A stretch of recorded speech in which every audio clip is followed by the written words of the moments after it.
CTBK gives executives and owners of mid-market businesses unparalleled confidence and clarity so you can focus on strategic objectives and organizational success.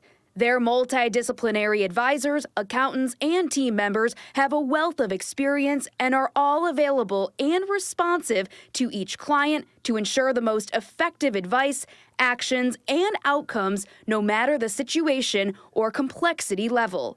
That experience base and one-team approach, combined with integrated and efficient way of operating, enable them to be truly proactive partners, doing the best thing for their client every time. Visit ctbk.com or call 716-630-2400 to learn how CTBK can work for you.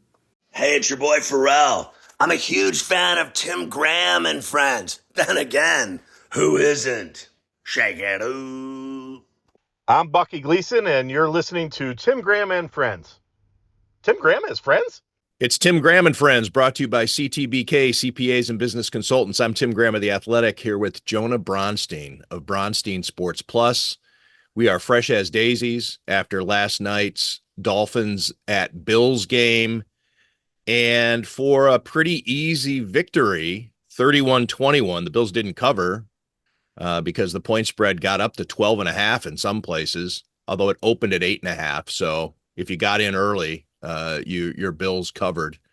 But late plays padded it out a little bit. It was close. I think the Dolphins kept it interesting for a while, tied at halftime. What's turned out to be a controversial play the day after, maybe it shouldn't have been tied at halftime. Maybe the Dolphins should have been ahead after Josh Allen's potential fumble that really wasn't talked about because television such as it is, you go to break, you hear the whistle, you don't dissect the play, but here it comes the day after. The Dolphins think it should have been a fumble. There are some people out there who also agree. Anyways, I don't want to belabor that point, but the game was that close. Tied in the fourth quarter also, and then the Bills pull away late. It never really felt like the Bills were in jeopardy of losing this game, Jonah, though. Did you ever think down in your seat? Because people may not know, Jonah and I don't sit anywhere near each other, really. We're in the same row in the press box, but we don't get to sit and compare notes during the Bills game like we would at a Sabres game. No, we're also in different headspaces for these games because Right. I'm doing a job for the Associated Press that involves covering the visiting locker room, and in a case like this, really watching the game like a Dolphins beat writer and watching the Dolphins beat writers on Twitter. So I'm watching the Dolphins hang around, play a spirited effort for their coach, Mike McDaniel, and put themselves in position to potentially have a chance to win this game by stopping the Bills on 3 straight possessions, which is something the Dolphins defense hadn't done all year. And I don't know if anybody's done that to the Bills offense all year or in a long time as well. And the Dolphins kind of giving the opportunity away with that penalty on the blocked punt or the penalty on the non-blocked punt, and then an interception late. Roughing the punter. Roughing the punter, correct. So, to answer your question, I think from that perspective, I think the Dolphins put forth a pretty good effort, especially for a road team on a Thursday night football game. Had a puncher's chance of beating the Bills in the fourth quarter, and the Bills pulled it out. The Bills were the better team, and they won by 10 points, and they scored 31 with a missed field goal and only allowed 21. Those are both kind of above average performances. So I think you can poke some holes. Oh, I'm sorry. Go ahead. Yeah, well, if you're like Joe Buscaglia and some other beat writers and you're grading every element of the way the Bills play, they didn't get straight A's. But I think the Bills with their B-plus game won by 10 points and are 3-0, and there's a lot to like about the way the Bills look 3 weeks into the season. Yeah, and I was just going to say, our Joe Buscaglia at The Athletic, he talked about it being a classic Josh Allen performance, and I don't disagree, but I think it was more of the quintessential Sean McDermott performance in which you just make the other team make a mistake. It's just disciplined football, mistake-free or close to mistake-free football, and the Dolphins, in the end, commit the bad penalty to keep that drive alive on the roughing the punter. And then Tua Tagovailoa's interception thrown to Terrell Bernard. It was tipped at the line, but the Bills had read the play. They were kind of waiting for it and just forced the turnover. And And then in the end, it doesn't even seem like a close game, but it was. I mean, it was. I had trouble really knowing which way I was going to go. I went into that game prepared. I had all my notes ready to go about Mike McDaniel, and I was going to kind of have a lighthearted thing where I was just going to kind of make fun of the Dolphins for being irrelevant and, what are these guys doing? And it's not to say that they performed so admirably as to save Mike McDaniel's job long term. I mean, he's still employed as we're recording this today on Friday afternoon. But it was close enough that Stephen Ross, the owner, didn't decide to fire his head coach or his general manager uh, on the flight back from Buffalo. Well, I joked about this after the game. I don't really think this is what happened, but you could watch that game from a standpoint of thinking the Bills tried to keep that game close in order to protect the coach of the Miami Dolphins because they want him to continue coaching that team because Right. they know that in the end they're going to make that one player force the Dolphins into that mistake that's going to lose the game. And it's that's almost the narrative that played out. The Bills not beating the Dolphins by too much in order to keep the Dolphins in the status quo with their coach and their culture, but still find a way to win the game at the end. Bill Belichick never wanted Dick Duran fired. Yeah. There's that's the one thing I like about this Bills run of success is that with the way things are in the AFC East and their dominance over the other three teams, there are a lot of parallels, minus the Super Bowls, of course. You want the Lombardi trophies, but with Tom Brady, Josh Allen, the greatness that you have, the dominance, and now working on their sixth consecutive AFC East championship. And they're well on their way, even though we're only 3 games into the season. But the other three teams in the division don't look like they're up to snuff. But there is you can just extrapolate all kinds of analogies, all kinds of parallels from the Patriots' greatness and how they just pulverized everybody else in the division. Although actually, some teams would eventually come up for air and win the division. The Wildcat Dolphins in 2008 won the division on a tiebreaker. Eric Mangini, I think, with the Jets won maybe even Herm Edwards. I think the Jets might have. Anyways, now Well, I'm rambling, but I think of a couple different comparables. I have a lot of this floating around in my brain because I'm doing a daily this date in Bills stadium history. So I'm going back on a lot of old Bills and Dolphins games and eras of Bills and Dolphins rivalry football. And, I think it's worth taking a moment to pause here and note that the Bills have won 10 consecutive home games against the Dolphins, including a playoff game. But that's almost a decade of dominance. It's not the same as the Dolphins winning 20 games in a row, home and away, for the entire decade of the 70s. This is split among 2 decades, if you will. I looked that up for those who are wondering how long ago that was. The coaches in that game were Chan Gailey and Todd Bowles. Yeah, The last time the Dolphins won in Orchard Park, right? Isn't that no, correct? no, no. I think 2016 was the season. So that would be Rex Ryan and Oh, all right. I'm sorry. I maybe I Todd think Bowles I'm was the coach of the. No, no, no. I think I'm mixing up my Bills dominant. You know Yeah. what it was? It was the last time the Dolphins beat the Bills in regulation, which is kind of strange because that game that you're talking about was an overtime game.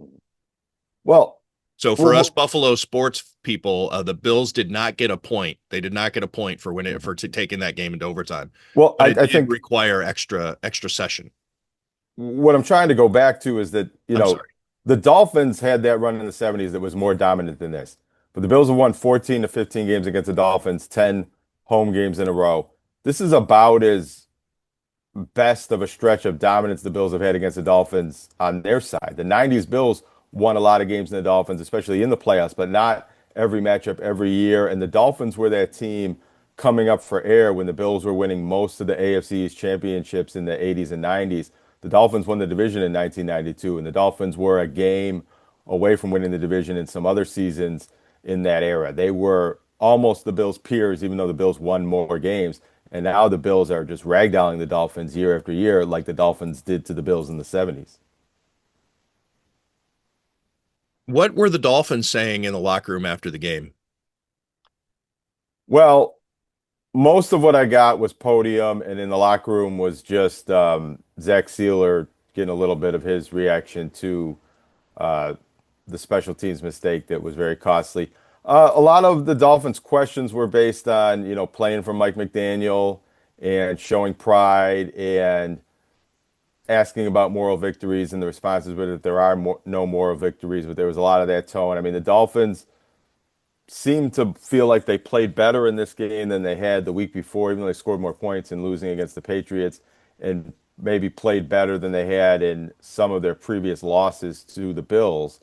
And weren't quite saying this, but there was a lot of unspoken belief that for 3.5 quarters they were right there with the Bills, and the Bills are so good that that's an impressive performance for 3.5 quarters, but they didn't make all the right plays. They weren't good enough to win the game, and there's no moral victories. That was a lot of what Tua Tagovailoa and Mike McDaniel had to say, and without saying it, there was an understanding that they played well enough to save the coach's job for at least another week.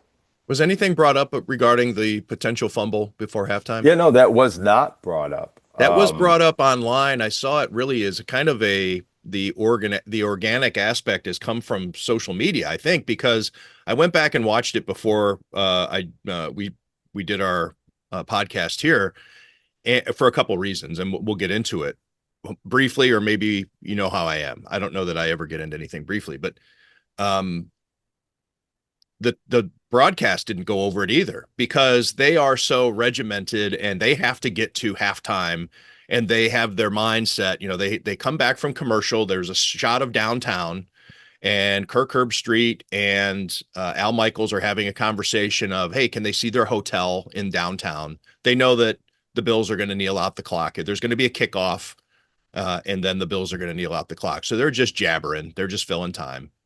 And then the kickoff happens. It's not far enough for the Bills to do anything with it. So the Bills come out in victory formation.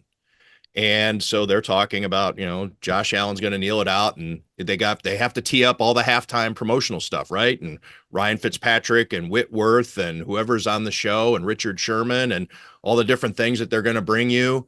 So they don't show a replay. They just look at it as a casual, well, he knelt it down. It looked awkward. It looked weird, but the ref blew the whistle. That's that. It's halftime. Time to get on with the program. And then there was no discussion about it in the press box, other than I saw a couple of tweets about it, people debating. There were some still photos of Josh Allen with his two hands on the ball and his knee on the turf.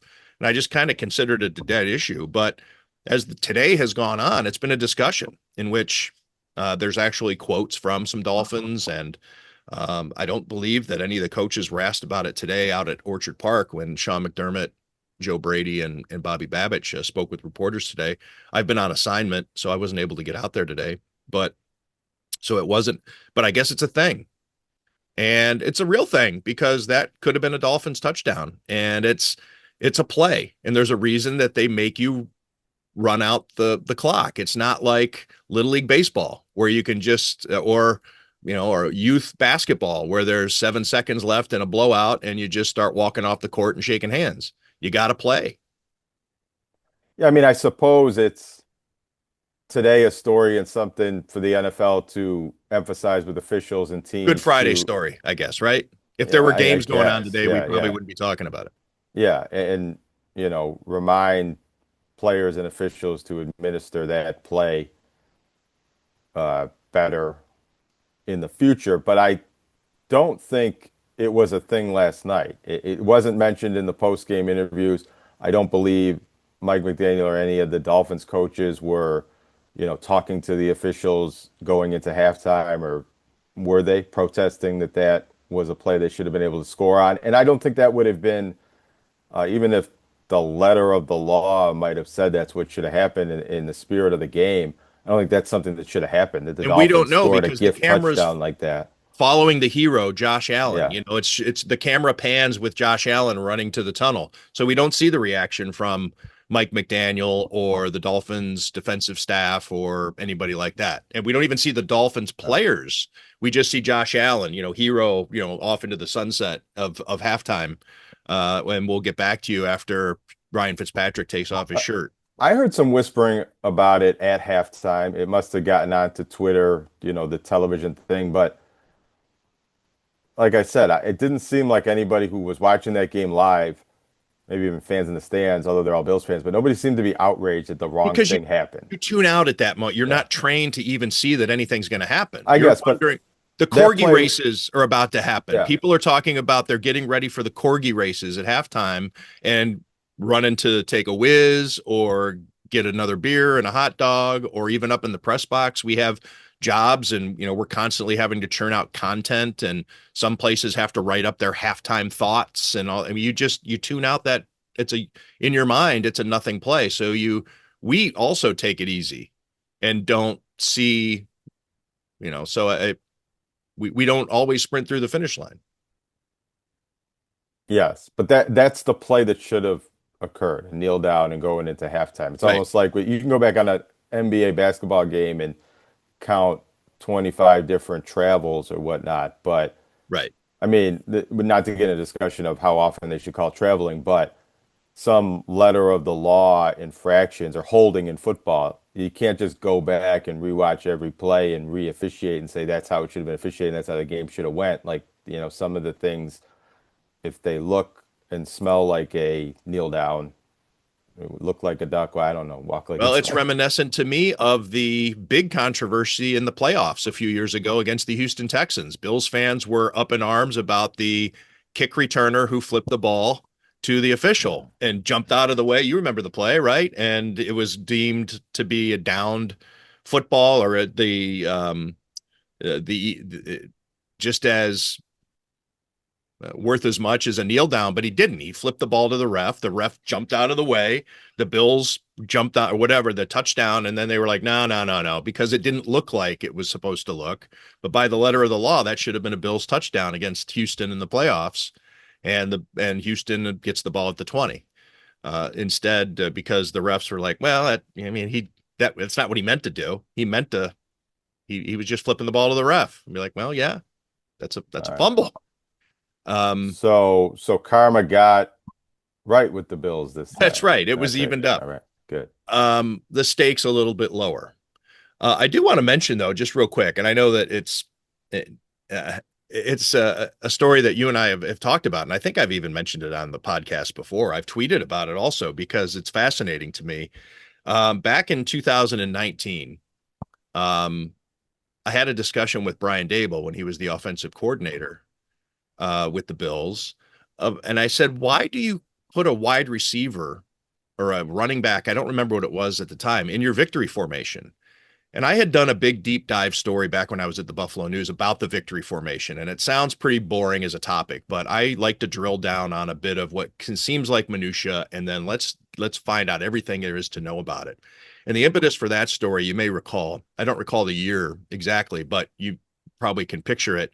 When Greg Schiano was the head coach of the Tampa Bay Buccaneers, they're about to lose a game against the New York Giants, and Eli Manning is kneeling out the clock in victory formation, and Schiano's having his defensive linemen shoot at the ankles and knees of the Giants offensive linemen to try to get to Eli Manning for the ball and to hit Eli Manning. And victory formation's understood. It's a give up play, right? Well, Greg Schiano's like, no, I'm playing to the whistle. I'm playing till the end. And so anyway, I did a story on the etiquette of the victory formation, all the things that went into it. And that was born from the famous Miracle at the Meadowlands play in which Joe Pisarcik is handing off to Larry Zonka of the Giants. And Zonka didn't want the ball because they were supposed to be kneeling out the clock. The coach kept calling for running plays. So it turned into a bungled handoff. And Herm Edwards scoops up the ball and scores on a touchdown for the Philadelphia Eagles, and they win the game. Miracle at the Meadowlands. So they come up with the victory formation. And the reason it's set up is to prevent for that miracle play. So I'd mentioned it to Brian Dable, like, why don't you put a safety back there? Why don't you put if that player is needed, it's going to be to make a tackle. It's not to catch a pass or to run the football. And Dable kind of laughed about it. He's like, yeah, you raise a good point. And yeah, I could tell that, that's about as far as it was going to go. But the Bills PR guy, Derek Boyko, was listening to this discussion and has me talk to Sean McDermott about it. And so I mentioned it to Sean McDermott, and I could tell that McDermott's actually absorbing this. This was in 2019. And he's either the next game or 2 games later, because I think I may have had the discussion with them on a Friday, which is always late in the week. So I think they went through their regular game. And then the next week, I believe it was, Jordan Poyer's back there. And they used him all year. And I was like, that's from my discussion with Sean McDermott. So for 2 years, that's what he did. You can go take a look at Jordan Poyer's offensive snaps at Pro Football Reference. He's down there as an offensive player. And then in 2021, I think it was, Micah Hyde became the guy that they put back there. Because if there's a fumble, if there's disaster, you want somebody who can run and make a tackle. And somebody probably who has good hands in case the ball's loose. So these guys are on your hands, kickoff, onside kickoff, return unit. These there's what these guys are for. But then the Bills went back to receivers. Last night, Terrell Shavers was the player back there. Is Terrell Shavers in his 6th NFL game going to make a tackle on a Dolphins linebacker or defensive back? Is he going to chase him down and make the tackle?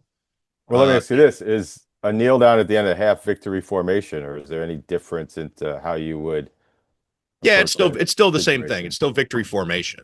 It's the same concept. You're just killing the clock. It's ball security. You're killing the clock. But in theory, you could be faking that and audibling into a Yeah. play to try to score at that point in the game. But your If you receivers got to in lined the up, fourth quarter. 7, 8 yards behind the quarterback. The receiver's not split out wide. Terrell Shavers was back. He's the guy. He's the emergency player. He's the Right. center fielder there. Nothing. He's the safety.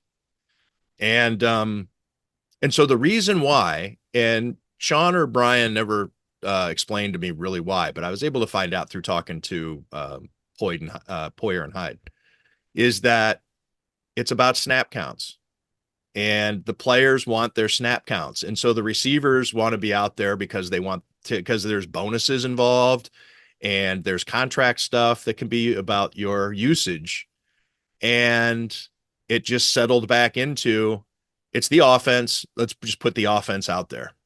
And to me, that is so silly. If you're going to run the play, run it the way you need to win the game or to execute it the best, not just because, let's get Terrell Shavers an extra snap so that way he can earn a bonus.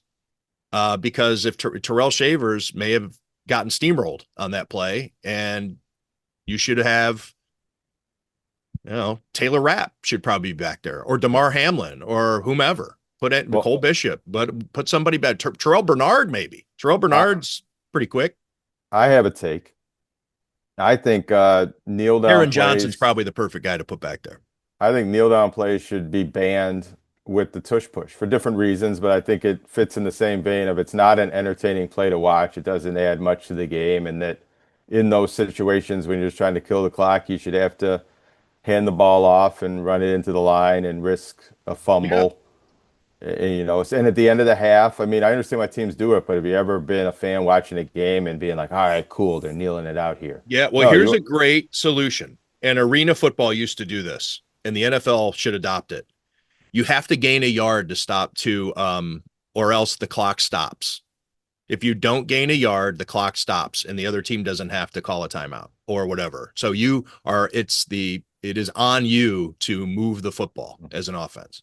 I also dislike kneel downs when we're writing like a game story and the way it affects the rushing yardage for a player or the team, and you especially for gotta Josh Allen. I mean, that guy has lost a lot of yards on kneeling the ball out. It hurts his average. I mean, we'd be talking about some serious records, right? Right. And it's not a sack, which I guess maybe it shouldn't be a sack, but it is a quarterback getting tackled behind the line of scrimmage by a defensive lineman. It's just, I don't like the play, and I'd like to legislate it out of the game. Yeah, and that's true, Joan. I never thought of this part of it. He's calling himself down, but shouldn't somebody get a credit for a tackle for a loss?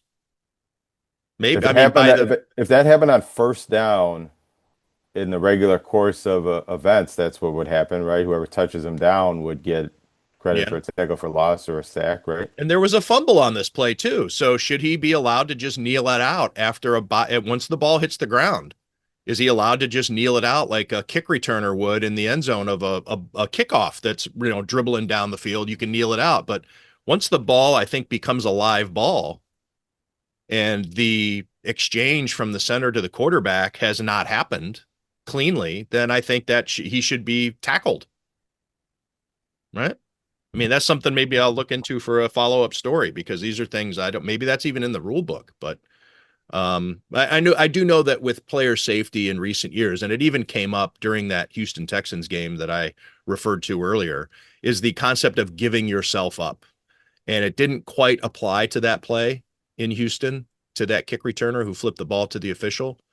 But there are rules, and I think maybe even from that example, the NFL loosened up the concept of giving yourself up, because, safety and head injuries and taking some contact out of the game for play unnecessary hits.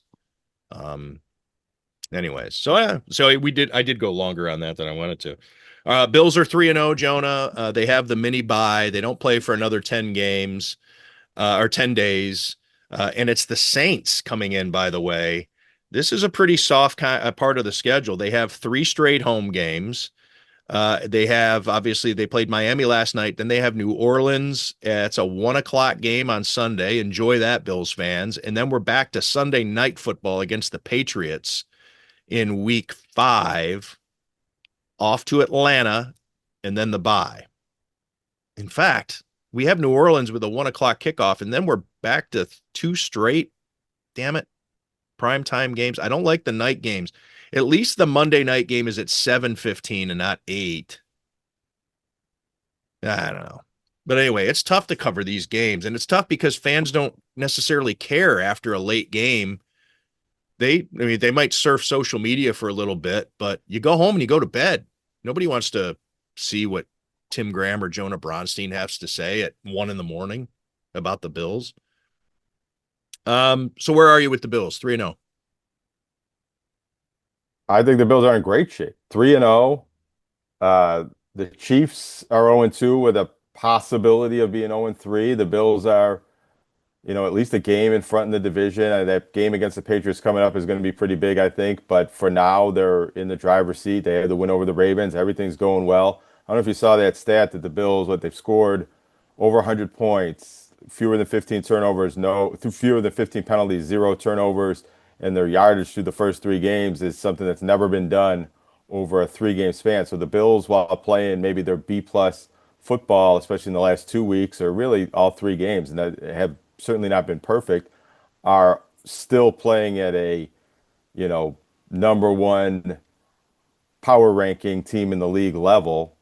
And I think that's very encouraging. They do have some injuries on defense, but they might be getting healthier. The schedule's easy in the short term, and there's easy stretches in the long term. If they can get to 6-0 before the bye week, they've never been 6-0 as an NFL team before. The last time they were 6-0 was 1964 when they won the AFL championship. I don't know if this is the best team in Bills history, but there are reasons and ways, and this could turn into the best season in Bills history, and I think it's off to a 3-week start toward that. Yeah, the third down defense, of course, was atrocious last night. 6.8 yards allowed on third downs, many of them long conversions. I mean, you do, and I tried to get in the headspace of some players, and it's kind of tough to do after a win because obviously they're happy, and it's tough to talk about negative things. I was able to finally get Taron Johnson to go there with me, but what's it like to be a defensive player on those long drives? 5 for 5, that drive right before halftime that the Dolphins go on. In fact, the drive right before the kickoff that led to the botched fumble that we were just talking about heading into the locker room. 5 for 5 on third down. And just to be able to force that many third downs to get off the field and get hey, we're about to close this out. We've done our job as a defense, and then to fail 5 times. Just want to get my notepad because I have it handy. So that one was 3rd and 1. Ollie Gordon runs for 4 yards. 3rd and 12. Tagovailoa to Tyreek Hill, plus 19. 3rd and 10. Tua to Tyreek, plus 13. 3rd and 7. Tua scramble, plus 8. 3rd and 3. Tua to Hill, plus 7. It's just bang, bang. I mean, it was just a drumbeat of failures on third down. And then the opening drive, in which it was the short field, Dolphins get a nice kick return on the first play of the game.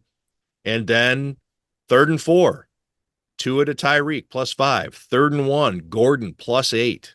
3rd and 2, which was it was 3rd and goal actually from the 2, but that's a 2-yard touchdown run. So that's 2 drives alone where the Dolphins went 8 for 8 on 3rd down. And then they got hot again late. The only one of the ones they didn't convert, a rare 3rd down failure for the Dolphins, set up a 4th down that they converted. So the Bills have some things to address there, because I don't think that you can't just look at that as incidental. Like, well, he got outside of contain, the pocket collapsed, he was able to escape and extend the play. Okay, that's fine if that's 2 or 3 examples of it. But when the Dolphins convert 10 of 15 3rd downs, that's a problem. I mean, like a problem that needs to be fixed, not just one that you're like, all right, I mean, hey, it happens sometimes. Weird things happen. And it's striking too that it happened 1 week after they went the Jets went 0 for 11 on 3rd down against the Bills. Well, yeah, so Consistency is critical. it could say something more about the Dolphins offense and the Jets offense than maybe it does about the Bills defense. But I think it's a concern. The Bills were not good on 3rd down defense last season, especially in some important games against good quarterbacks and good offenses. The players that are injured, Ed Oliver and Matt Milano, are very important 3rd down defenders, and we don't have total clarity on how hurt, especially Milano is, and even how many weeks it's going to be before Ed Oliver is back and fully healthy and up to full strength. If the Bills get to that Chiefs game and they don't have 2 or 3 of their best 3rd down defenders, that's a big concern. But it's to totally contradict what I said about 5 minutes ago. The Bills are 1 or 2 plays away from losing that Ravens game in the opener. They're They one should or have two. lost that game. The Right. Ravens gave them that Perhaps, game. yeah. Yeah. Or missed the kick at the end. Like, they missed the kick last night, lose that game. 1 or 2 plays away from possibly losing this Dolphins game. If not for that penalty on the punt and the interception, those are the plays that cost the Dolphins the game. There's a way maybe the Dolphins steal that one out. So you take those plays, 2, 3, 4 plays. Bills are 1-2, have lost both of their home games, don't have this long home winning streak or the turnover streak that they have. Really comes down to those plays. It's been the margin between best team in the league, 3-0. This is the best season in Bills history. Right. And being 1-2 and having not won a home game and in crisis mode is a couple of plays. Reminiscent of Kansas City last year, although Kansas City was for the whole season being able to just find a ways, horseshoe up the ass victories week in and week out, that they were able to ride all the way to the Super Bowl.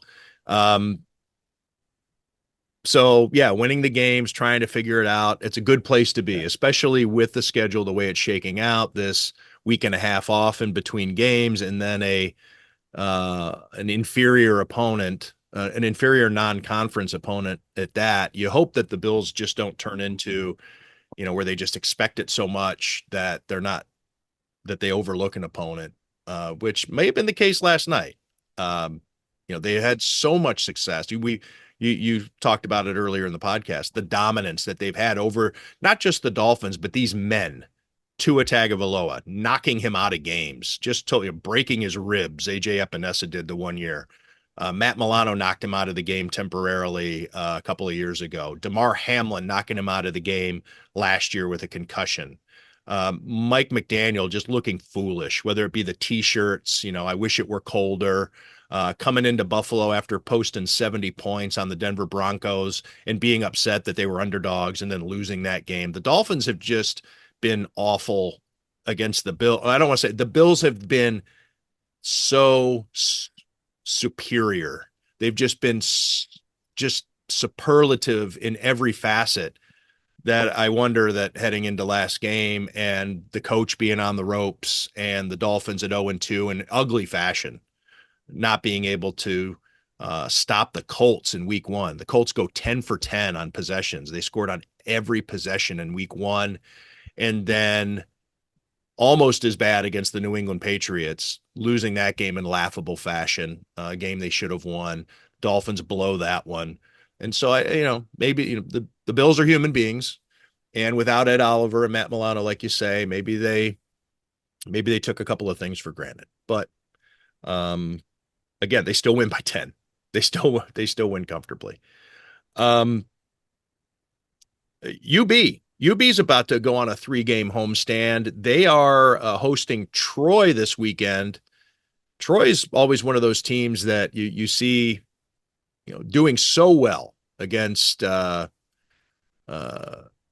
back to, when they were 1AA and just doing well. I mean, Troy is not a pushover. What are your thoughts on this game, Jonah? I know you're going to be covering it. Well, yeah, I Especially laid after it out there. UB looked like doo-doo against Kent State, supposedly the worst team in the country, Kent State, before pulling away. But I Yeah, digress. let me start there. You're right. UB had to come back twice to beat Kent State, who was winless last year and has the longest, still has the longest FBS losing streak, even though they won, they beat an FCS team earlier this season.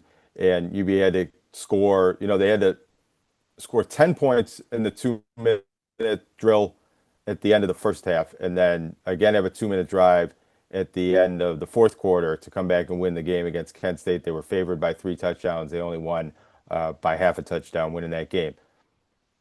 So, not a comfortable win in the same way you're expecting that from the Bills against the Dolphins, but a win and a MAC win. Their second win in a row. They're 2-1. Now they come home 3 games in a row at home. That's a rarity in a UB schedule. They're playing more home games than road games, more non-conference home games than non-conference road games for the first time ever as a Division I program, and that plays itself out now with this 3-game homestand. And the Troy game is the 7th home game added to the schedule. UMass was a non-league game, got changed to a league game, opened up a date. UB was able to add this 7th game. Troy has been good over the years. They're 1-2 right now, but they were leading Clemson, I think, in the third quarter a week ago. So there's, feistiness to that team. I think UB's favored by a little bit.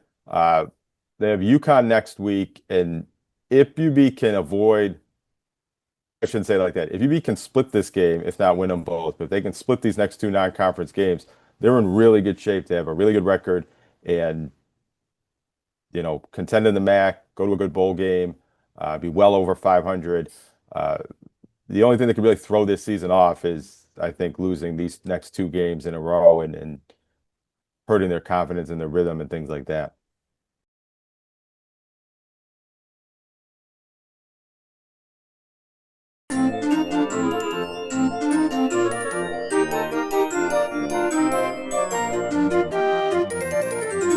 Apologies there for some technical difficulties at Graham Central Station. Some internet issues. Jonah, you had another point you wanted to make on UB there before we were so rudely interrupted by technology. Well, I was winding to a point there where, I think there's some importance to this game for UB season, football, their record, things like that in the next 2 weeks. If they can win these next 2 games, they're really in a good position for the rest of the season. But where I'll have one eye on is the crowd and the atmosphere, and not just the attendance figure, but how many people are actually still in their seats in the second half of this game, how the crowd is in the next 2 weeks, the audience retention, if you will, that UB can have, which winning the games will play a role into that, but also the weather and the season and just the general buzz of having these extra home games and this homestand in the middle of the season when the weather's still decent and they're all Saturday games. Yeah. Does UB program take advantage of that? How well do they take advantage of that over the next 3 weeks? What does attendance look like when they play Eastern Michigan in a couple weeks? And just seeing where this program is and whether this stretch of the schedule here and this moment in time for UB football is it any different than it's been over the years that I've covered the team and that they've been a Division I program, or if there's anything new and exciting or different or changing around that program? Yeah, this is big, and that's a great point, Joan. I hadn't even really thought of that. These are not Thursday nights in November. This is good weather and front-loaded home schedule, and yeah, If you're going to be a football program, then this is a prime time. Your team is good. You have a personable head coach. Um, Decent opponents coming up here. I mean, in terms of some cachet. I mean, these aren't, 3 straight St. Francis's. Yeah, no Bills game this weekend, no Sabres game yet. I mean, I know there's Right. WrestlePalooza coming on at 7 o'clock, but you could probably get this whole UB game in and get home in time for the kickoff of that event.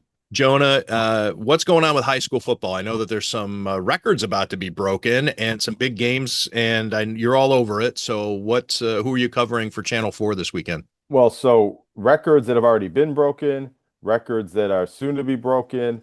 As I wrote on WIBB.com this morning with our games to watch, Josh Allen isn't the only local quarterback setting records. There's quarterback at Eden High School, Brady Waring last week set the state record for touchdown passes in a game, 9 touchdown passes in a game. They won 63-62. If you do the math on that, they needed every one of those touchdowns and every extra point to win that game, and they did that. And he's, got that state record. He's leading West New York in Who is that passing yards. against? Maritime Charter. Okay. So this Maritime Charter team that lost the game with 62 points rushed for over 500 yards.